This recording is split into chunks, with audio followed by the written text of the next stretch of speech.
परम सत्कार योग गुरु प्यारी साध संगत जियो। आप जी समूह साध संगत को मेरा प्यार भरा राधा स्वामी जी। प्यारी साध संगत जियो,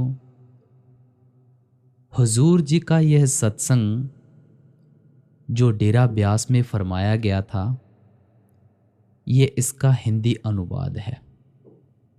आप जी के साथ हुजूर जी का यह सत्संग साझा कर रहे हैं। बड़े ही प्रेमो भाव के साथ, एकाग्रता के साथ बैठकर आपने इसको श्रवण करना है। आप जी ने कल डेरा ब्यास में बहुत सारे विषय लिए। आप जी ने संतों महात्माओं की तालीम के बारे में समझाया। आप जी ने नवरात्रि के महत्व के बारे में समझाया, माँ दुर्गा के बारे में समझाया, दशहरे के बारे में समझाया। इंसान कैसे मोह माया में उलझकर बैठा हुआ है, इसके बारे में समझाया। ज्योत और प्रकाश के बारे में समझाया, कुंडलियों के बारे में समझाया। बहुत सारे विषय लिए और आप जी के साथ एक एक लफ्ज़ हुजूर जी का हम साझा करने की कोशिश कर रहे हैं कि आप जी के साथ वो सत्संग शेयर कर सकें पूरा डीपली। तो सबसे पहले आप जी समूह साध संगत को नवरात्रि के इस पावन अवसर की लाख लाख बधाई हो, मुबारकबाद जी। जो इन त्योहारों को मनाते हैं, इन त्योहारों का भी कोई ना कोई महत्व ज़रूर है। हुजूर जी ने हमें ये क्लैरिफाई किया। हम आगे नवरात्रि के महत्व को भी समझेंगे, दशहरे के महत्व को भी समझेंगे। एक एक लफ्ज़ हम अच्छी तरीके से इस सत्संग में श्रवण करेंगे। कल हुजूर जी ने बाणी ली थी तीसरी पातशाही श्री गुरु अमरदास जी महाराज जी की, और हुजूर जी ने पहले ये तुक पाठी साहब जी से पढ़वाई, फिर उसके बाद सत्संग आरंभ किया। पाठी साहब जी ने जो तुक पढ़ी थी वो कुछ इस प्रकार थी। जग जीवन साचा एको दाता,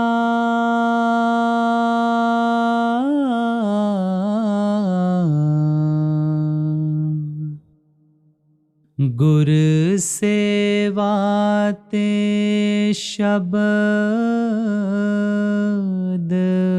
पछाता,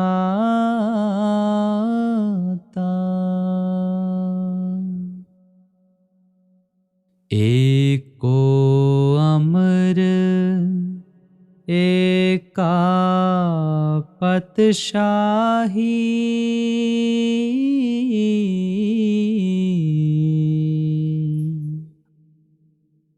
जुग जुग सिर कार बनाई है, सो जन निर्मल जिन आप पछाता,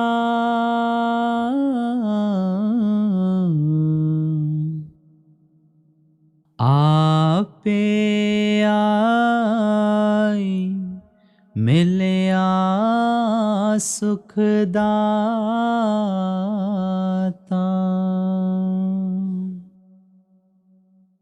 रसना शब्द रति गुण गावे, दर साचे पत पाई है।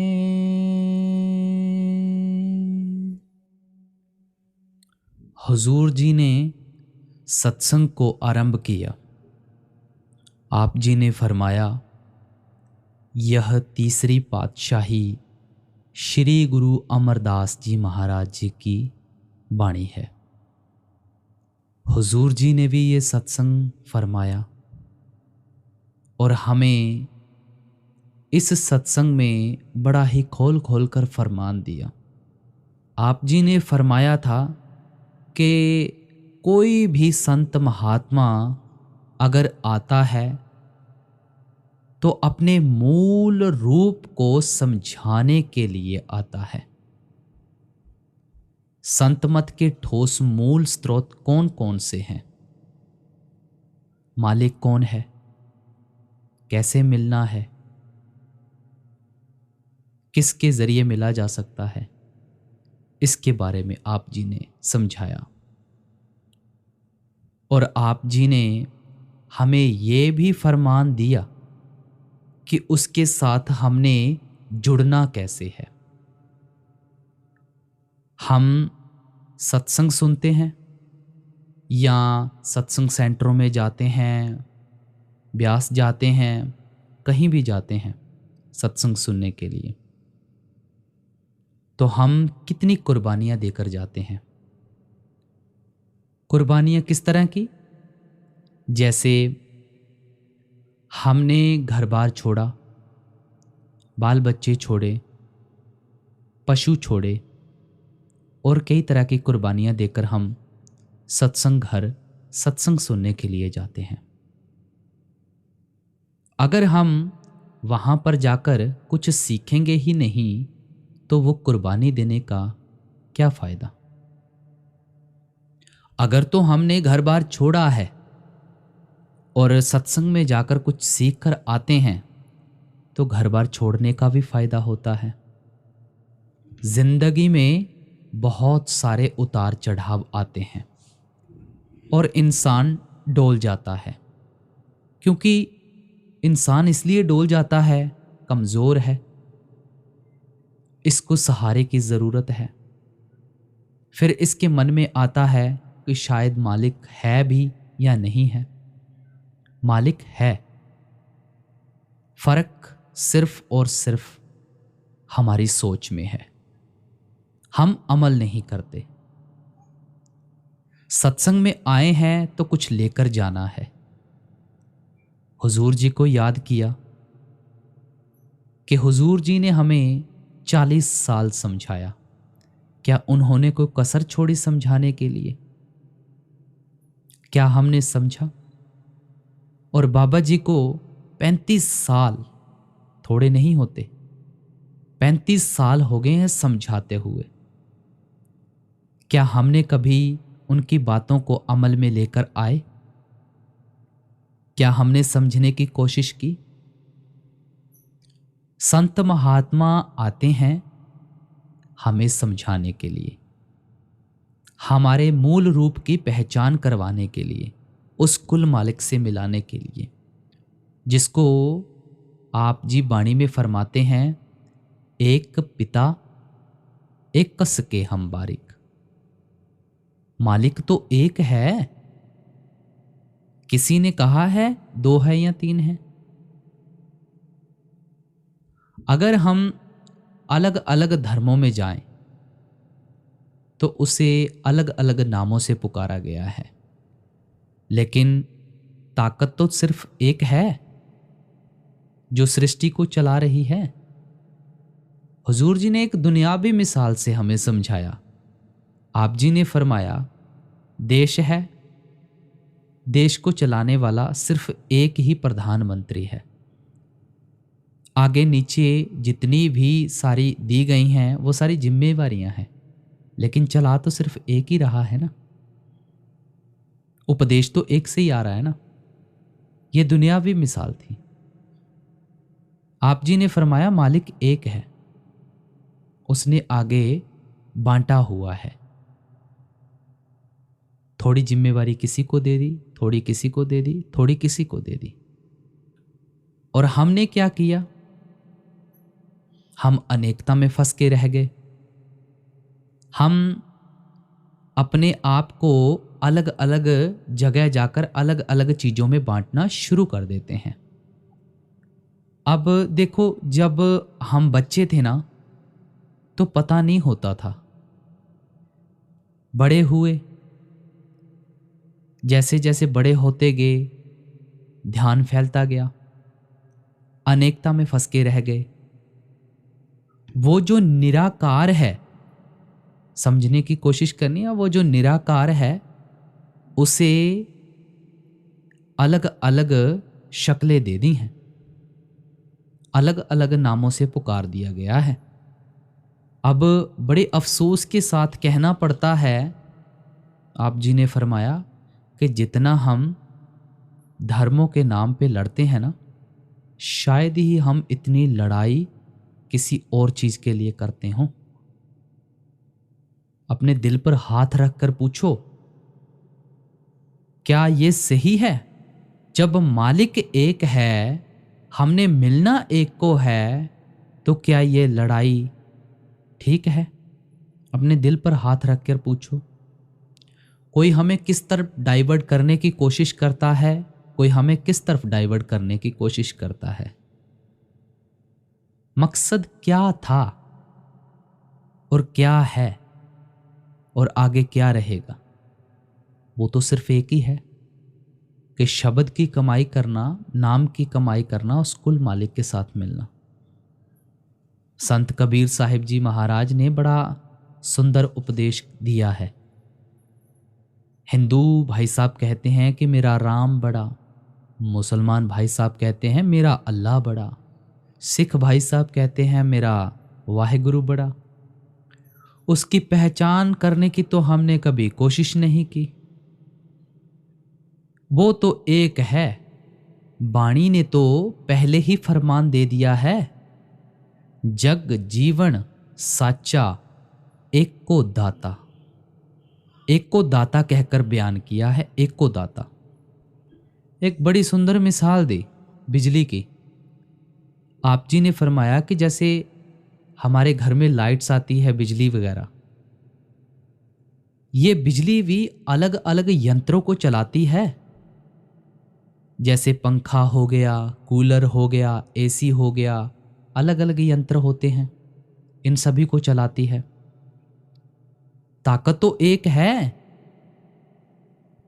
यंत्र चाहे अलग अलग चलते हों। ऐसे ही पाई वो ताकत एक है जो पूरी सृष्टि को चला रही है। आप जी ने फरमाया, बाणी वज्जी चों जुगी सच्चो सच सुनाए। उसने तो एक ही उपदेश दिया है, सच ही सुनाया है, और उस सच को हम पकड़ने की कोशिश नहीं कर रहे हैं। एक नूर ते सब जग उपजिया, कौन भले को मंदे। अगर हम साइंस का हवाला लेते हैं तो साइंस ने भी ये माना है कि जब सृष्टि बनी थी तो एक बहुत बड़ी ऊर्जा से बनी थी, बहुत बड़ी रोशनी पैदा हुई थी, तब जाकर यह सृष्टि बनी थी। ये साइंस ने खुद माना है। अगर हम अलग अलग धर्मों में जाते हैं तो सभी ने एक ही उपदेश दिया है और एक ही आवाज का जिक्र किया है, जैसे प्रकाश और धुन का। किसी धर्म में जाते हैं तो कहीं कैंडल जलाई जाती है, कहीं दिया जलाया जाता है, कहीं जोत जलाई जाती है, और कहीं घंटा बजाया जाता है, कहीं किंगरी बजाई जाती है, कहीं सारंगी बजाई जाती है। दो चीजों का जिक्र है और इसी को ही हर धर्मों ने फर्स्ट प्रेफरेंस दी है। और ये सब चीजें तो हमारे अंदर पहले ही मौजूद हैं। ग्रंथ पोथियों में इनकी रचना भी है। जो भी धर्म स्थान पर जाते हैं उन्होंने हमें खोल खोल कर बयान किया है, और तरीका हमें एक ही बताते हैं, कोई अलग तरीका तो है नहीं है। ये चीजें पहले ही हमारे अंदर मौजूद हैं, लेकिन इंसान कमजोर है, अंदर जाने की ताकत नहीं मिलती है और उन्हीं चीजों को बाहर व्यक्त करता है। जैसे बाहर घंटा बजा दिया, ये घंटा की धुन हमारे अंदर 2400 घंटे बज रही है। हमने इसको एकाग्रता के साथ सुनने की कभी कोशिश नहीं की। वो जो ज्योत है वो हमारे अंदर जल रही है, कभी हमने उसको देखने की कोशिश नहीं की, महसूस करने की कोशिश नहीं की।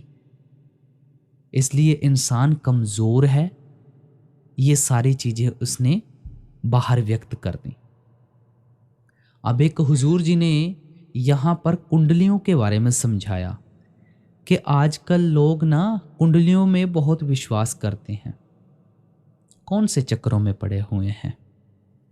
जो चीजें हमारे लिए जरूरी हैं उन चीजों के ऊपर हमारा ध्यान बिल्कुल भी नहीं है, और जिन चीजों के ऊपर हमें ध्यान बिल्कुल नहीं देना चाहिए उन चीजों के ऊपर हमारा पूरी एकाग्रता के साथ ध्यान है। कहाँ गई हमारी सोच? कहाँ गया हमारा तर्क विवेक? कहाँ गया? अगर हम आज भी कभी किसी दुकान में जाएं तो आप दीवारों पर फोटो लगी देखेंगे। कभी किसी संत महात्मा की फोटो लगी है, कभी किसी संत महात्मा की फोटो लगी है, 3-3 4-4 बाबाओं की फोटो लगी हुई हैं। यही सोचते हैं कि भाई अगर मेरा कोई मुश्किल वक़्त आया, मैं अगर इसको याद करूँगा तो शायद ये आ जाएंगे, इसको याद करूँगा तो शायद ये आ जाएंगे, कोई ना कोई तो आ जाएगा। कौन सी सोच में जी रहे हैं? उत्पत परलो शब्द होवे, शब्द ही फिर ओपत होवे। क्या फरमाया? उत्पत परलो शब्द होवे, शब्द ही फिर ओपत होवे। नामे ही ते सब किछ होआ, बिन सतगुर नाम ना जापे। सारी सृष्टि उस एक नाम से बनी है। किसी ने भी अनेकता के बारे में नहीं बताया है, सिर्फ और सिर्फ एकता के बारे में बताया है और एक के साथ मिलना बताया है। ताकत सिर्फ एक ही है।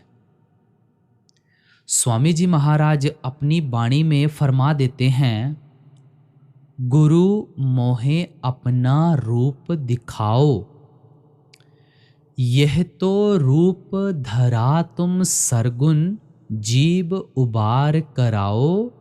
रूप तुम्हारा अगम अपारा सोई अब दर्शाओ। गुरु मोहे अपना रूप दिखाओ, गुरु मोहे अपना रूप दिखाओ। गुरु के महत्व के बारे में बड़े ही खोल खोल के फरमाते हैं। आप जी ने फरमाया, असली रूप हमने अंदर देखना है गुरु का, बाहर सिर्फ और सिर्फ एक अवस्था है। गुरु पूरा ढूंढना है। गुरु पूरा कौन होगा? जो सिर्फ एक की भक्ति करना सिखाए, अनेकता की नहीं, एकता की। एक यानी मालिक। अपनी भक्ति ना करवाए, अपने को ना पूजवाए या अपनी पूजा करवाए, सिर्फ एक के साथ हमारा समर्पण भाव होना चाहिए, सिर्फ और सिर्फ मालिक। आप जी ने फरमाया, हुक्म में रहना है। हुक्म कौन सा है? एक को नाम हुक्म है नानक, सतगुर दिया बुझाई जियो। सो जन निर्मल जिन आप पछाता। Self realisation before God realisation. बड़ी सुंदर मिसाल है।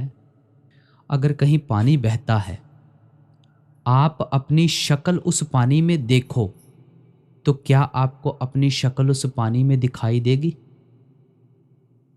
कभी नहीं दिखाई दे सकती। पानी रुका होगा, रुके पानी में आप अपनी शक्ल देख सकते हैं।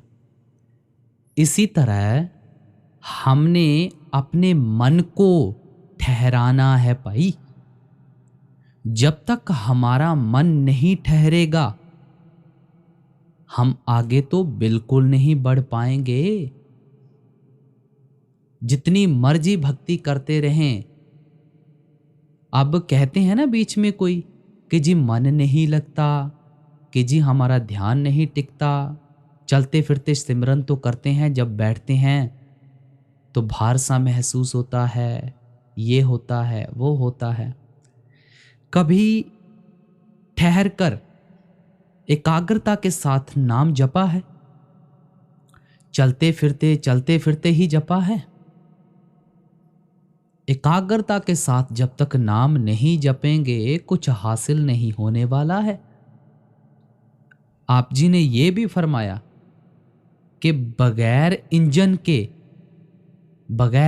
के गाड़ी एक डब्बे की तरह है।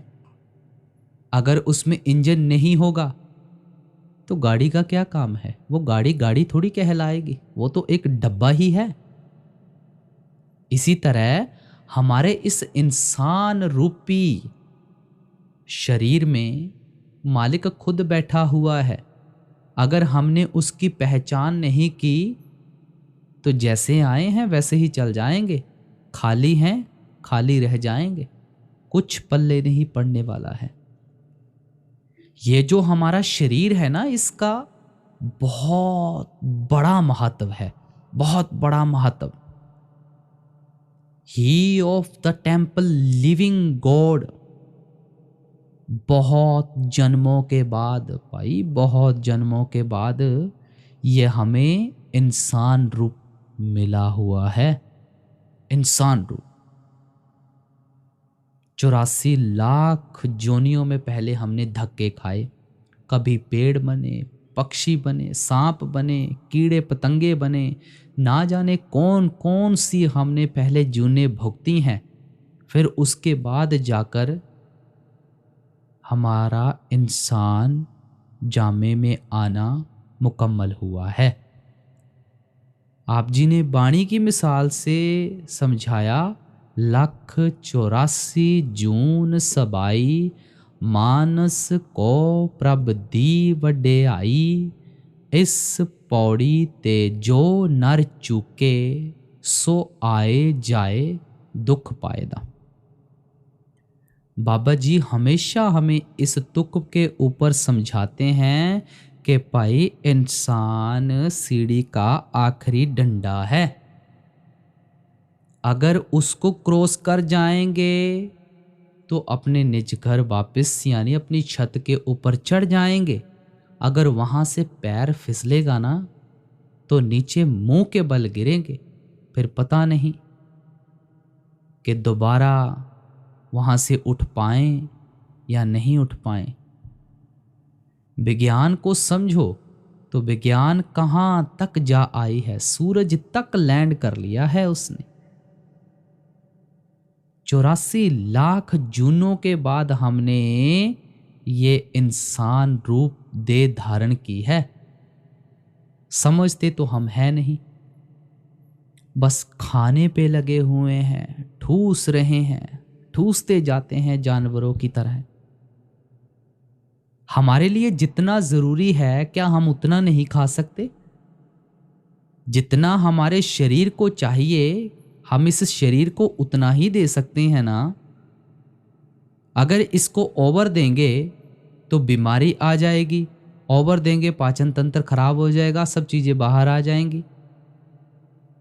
या अगर दुनियावी चीज के साथ ले लें तो जितनी धन दौलत चाहिए सिर्फ जरूरत अनुसार अगर उसके साथ हम ना जुड़ें तब तो ठीक है।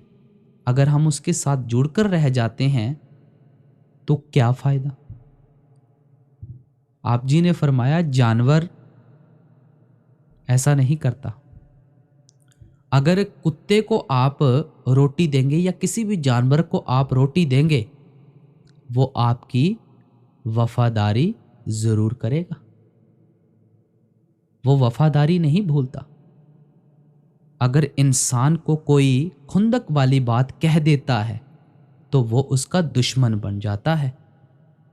अगर लाख बार भी उसने अच्छा किया हो, जरा सी कोई अनबनी हो जाती है, खून के प्यासे बन जाते हैं। अरे कहाँ गई हमारी तर्क वितर्क, कहाँ गई हमारी विवेक की ताकत। चाहिए तो ये था सोच और समझ कर हम आगे बढ़े। एका संगत एकत गृह वसते, मिल बात ना करते भाई। एक ही घर में रहते हैं,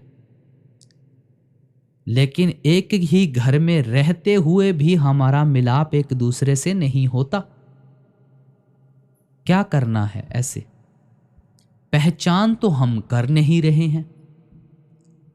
एक हुजूर जी ने बड़ा सुंदर मिसाल से हमें समझाया, 5 विकार हैं, काम, क्रोध, लोभ, मोह, अहंकार। ये तो खैर हैं ही। इसने तो हमारे ऊपर डेरा जो डाला है वो तो डाला ही है। लेकिन छठा विकार आजकल एक और आ गया है। छठा विकार कौन सा है? Mobile phone. खाएंगे तो मोबाइल फोन, वॉशरूम में जाएंगे तो मोबाइल फोन, पिएंगे तो मोबाइल फोन, कोई भी काम करेंगे बस सेल फोन आगे रखना है। जितनी जिंदगी हमारी तबाह इस सेल फोन ने करके रखी है, उतनी तो इन विकारों ने भी नहीं की होगी। नाम रते परम हंस बैरागी, निज घर ताड़ी लाई है। किसी भी चीज की अगर हमारे को लत लग जाती है, अब देखो, अगर हमें शराब की लत लगी है या किसी भी बुरी आदत की हमें लत लग चुकी है, उसको छोड़ना हो तो उससे भी बेटर चीज चाहिए, तभी जाकर कहीं छूटेगी ना वो। ऐसे तो नहीं छूटने वाली। इसीलिए जब ये चीजें छोड़नी है तो इसको इससे भी ऊपर चीज देनी पड़ेगी, फिर जाकर ये कहीं छोड़ पाएगा उन चीजों को।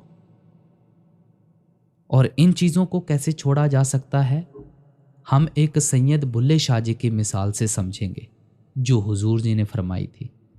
अक्सर समझाते हैं बाबा जी। सैयद बुल्ले शाह जी थे, उनको बहुत मालिक के साथ प्रेम और प्यार था, मालिक के साथ मिलना चाहते थे। बड़ी तड़प मन में पैदा हुई तो शाह इनायत के पास जाते हैं। शाह इनायत जी से पूछते हैं कि मालिक को मिलना है, कैसे मिला जा सकता है। तो उन्होंने उनकी बहुत परीक्षा ली, बीच में नाराज भी हुए थे, घुंघरू बांधकर मनाया था।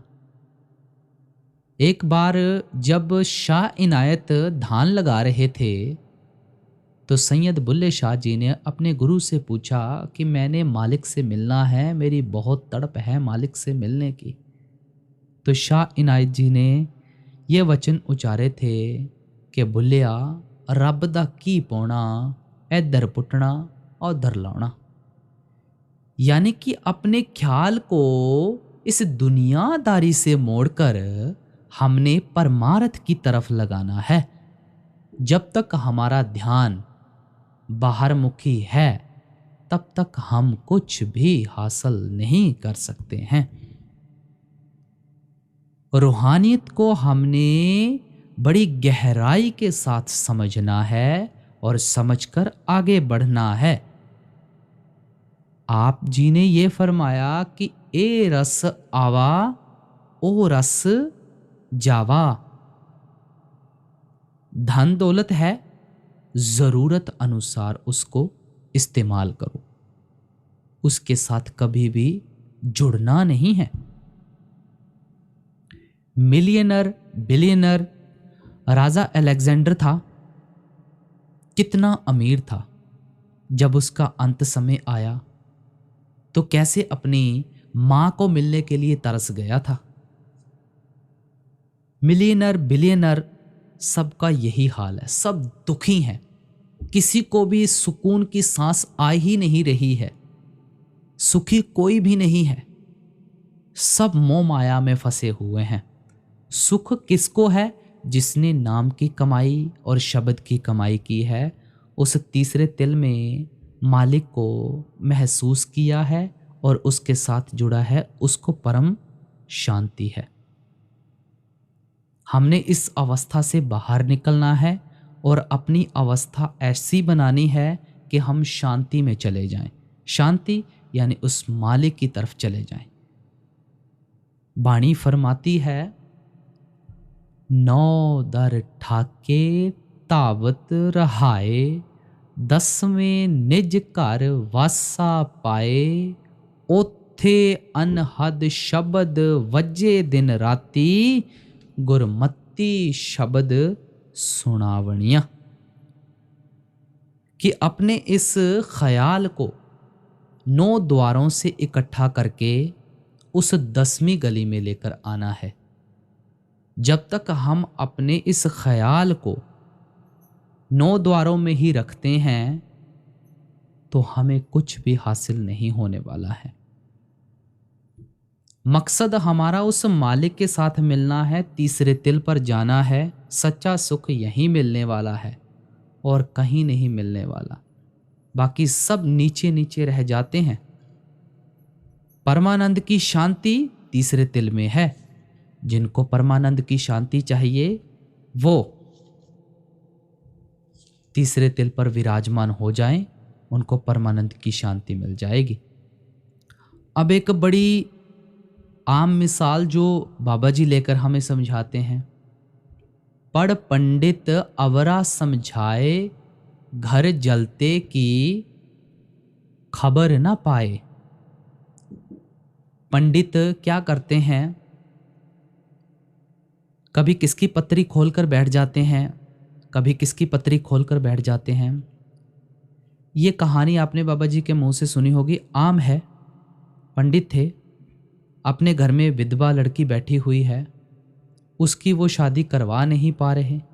लोगों के घर पे जाकर टिपड़े देख रहे हैं कि तुम्हारी शादी हो जाएगी, ऐसे होगी, ये करना पड़ेगा, वो करना पड़ेगा।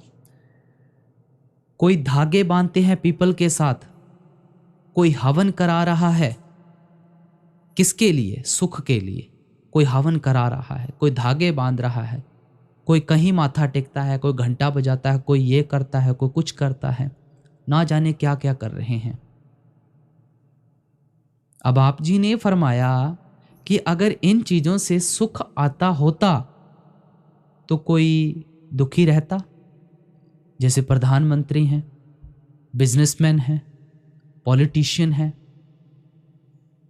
अगर इन चीजों से सुख आता तो क्या ये ना हासिल कर लेते? ये क्यों दुखी रहते? सोच विचार तो हमें करनी पड़ेगी ना, किसी तीसरे ने तो करनी नहीं है। क्योंकि हमें जो मिलेगा वो हमारी करनी का मिलेगा और किसी की करनी का नहीं मिलेगा, यहां तक कि बाबे की करनी का भी नहीं मिलेगा। अब हुजूर जी ने आजकल नवरात्रि आ रही हैं, जैसे कि आज नवरात्रि का पहला दिन है और आगे दशहरा भी आ रहा है। आप जी ने फरमाया कि नवरात्रि में हम तय कर लेते हैं कि हमने इतने दिन ये सूट डालना है, इतने दिन ये कपड़े ऐसे ऐसे डालने हैं, इतने दिन हमने ये भोजन खाना है, ये चीज़ें छोड़ देनी है, मैंने शराब छोड़ देनी है, मैंने मीट छोड़ देना है, सात्विक भोजन खाना है, ये करना है, वो करना है। अरे मालिक क्या सिर्फ 9 दिन ही आएगा? बाकी दिन क्या मालिक को भूल गए हैं? बाकी दिन क्या मालिक के नहीं हैं? समझने की बात है इसमें, गौर से समझो कि अकेला 9 दिन ही मालिक नहीं आएगा, सब वार मालिक के बनाए हुए हैं। इन त्योहारों के पीछे कोई ना कोई हमारा मकसद है, कोई ना कोई चीज है। बेनती आप ये भी करते हैं कि इन चीजों को हम नहीं कहते हैं कि नहीं मनाना, बड़ी खुशी के साथ मनाना है, लेकिन इनके उपदेश को भी समझने की कोशिश करनी है। मां दुर्गा ने क्या क्या किया, शिव जी ने क्या क्या किया, समझा कभी इन चीजों को? राम जी वनवास गए, कितने उन्होंने कुर्बानियां दी। अगर हम हिंदू धर्म में जाते हैं, कृष्ण जी की फिलॉसफी को अगर हम फॉलो करते हैं, राम जी की फिलॉसफी को फॉलो करते हैं, जो भी संत महापुरुष आए हैं, इन्होंने कितनी कष्ट और पीड़ा से हमें समझाने की कोशिश की है। क्या हमने उनके उपदेश को माना? सीधी सी बात है, राम को सभी मानते हैं, क्या राम की कभी मानी? कृष्ण को सभी मानते हैं, क्या कभी कृष्ण की मानी? मां दुर्गा को सभी मानते हैं, क्या मां दुर्गा की कभी मानी? शिव जी को सभी मानते हैं, क्या शिव जी की कभी मानी? वेद पुराण हमें क्या क्या समझा रहे हैं, क्या कभी हमने वेद पुराणों के हिसाब से चलने की कोशिश की? बस हम तो अपनी मनमानी में हैं। मैं ये कर लूंगा, मैं वो कर लूंगा, ये कर लूंगा। भाई, जो असल उपदेश है उसको समझने की कोशिश करनी है। आजकल देख रहे होंगे आप कि बॉलीवुड की धुन पर भजन बने हुए हैं, तो एकाग्रता कैसे आएगी? ध्यान तो हमारा उधर चला जाता है।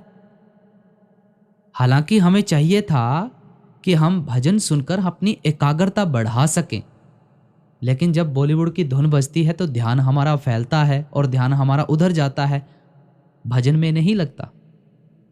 उल्टा हम कर्मकांड में फंस रहे हैं। जब तक हम अमल ही नहीं करेंगे इन चीजों के ऊपर, तो हमारा इस जीवनी में आने का क्या फायदा? खुशी तो हमें अंदर से मिलनी है। ये लोभ रूपी कुत्ता तो भौंकता ही रहेगा, इसके पीछे मत लगो।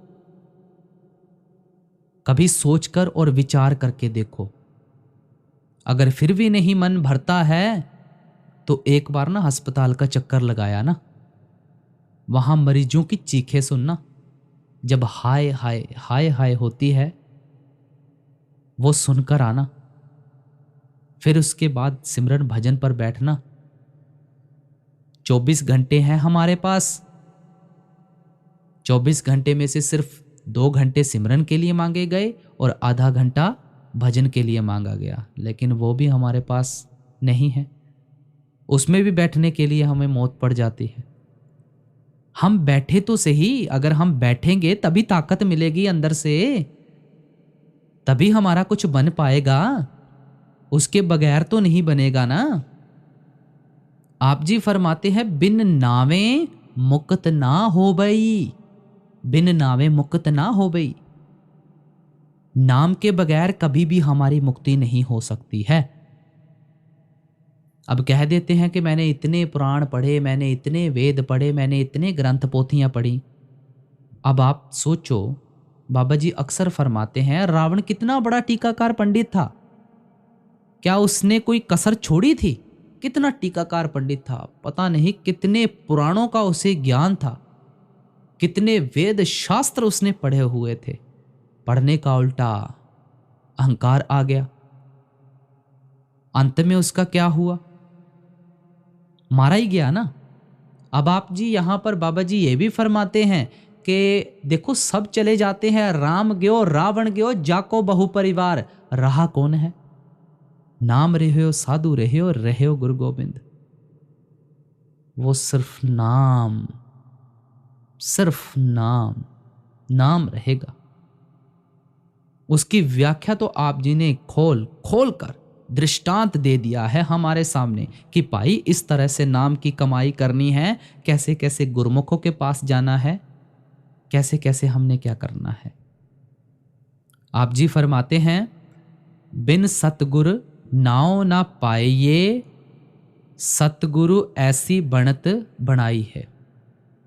अब आप जी फरमाते हैं, जब हम बच्चे थे, बड़े हुए, उसके बाद स्कूलों में गए, तो हमें वहाँ पर गुरु की ज़रूरत पड़ी। जब हमने कोई काम सीखना था, काम सीखने के लिए गए, तब भी हमें गुरु की ज़रूरत पड़ी।